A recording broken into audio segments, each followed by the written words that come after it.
Hello guys, ഇന്ന് നമ്മൾ ബാംഗ്ലൂരിലെ ഒരു പ്രധാനപ്പെട്ട ടൂറിസ്റ്റ് സ്പോട്ടായ അക്വേറിയം പാരഡൈസിൻ്റെയാണ് പോകുന്നത്. സമ്മർ വെക്കേഷനിൽ കുട്ടികളെയും കുടുംബത്തെയും കൂട്ടി വരാൻ പറ്റിയ ഒരു സൂപ്പർ പ്ലേസ് ആണിത്.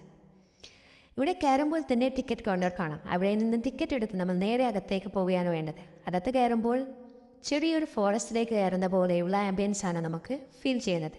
ഫുൾ ഗ്രീനറി, ലൈറ്റിനിങ്, അറ്റ്മോസ്ഫിയർ ഒക്കെ ചേർന്ന് ഒരു ഡിഫറെൻറ്റ് വൈബ്. അങ്ങനെ കുറച്ച് മുന്നോട്ട് പോയാൽ തന്നെ ചെറിയ മീനുകളും വലിയ മീനുകളും നിറഞ്ഞ പലതരം അക്വേറിയം നമുക്ക് കാണാൻ കഴിയും.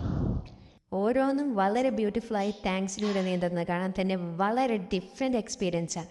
ലൈറ്റിനിങ്ങും സെറ്റപ്പും ഒക്കെ വളരെ നൈസ്ലി ചെയ്തിട്ടുണ്ട്. അതുകൊണ്ട് തന്നെ ടാങ്ക്സും ഒരു മിനി വേൾഡ് പോലെ തോന്നും.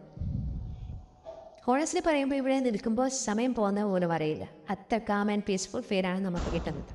ഫോട്ടോസ് എടുക്കാൻ ഇഷ്ടമുള്ളവർക്ക് ഇതൊരു പെർഫെക്റ്റ് സ്പോട്ടാണെന്ന് ഞാൻ പറയും.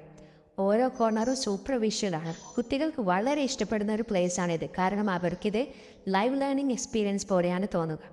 ഓവറോളായി പറഞ്ഞാൽ ബാംഗ്ലൂരിൽ വന്ന് മിസ് ചെയ്യാൻ പറ്റാത്ത ഒരു സ്ഥലം തന്നെയാണ് അക്വേറിയം പാരഡൈസ്.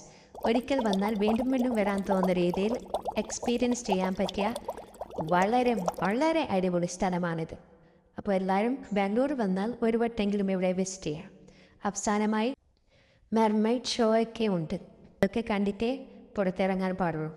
അപ്പോൾ ഗൈസ്, എൻ്റെ ചാനൽ ഇഷ്ടപ്പെടുകയാണെങ്കിൽ ലൈക്ക് ചെയ്യുക, സബ്സ്ക്രൈബ് ചെയ്യുക. Thank you.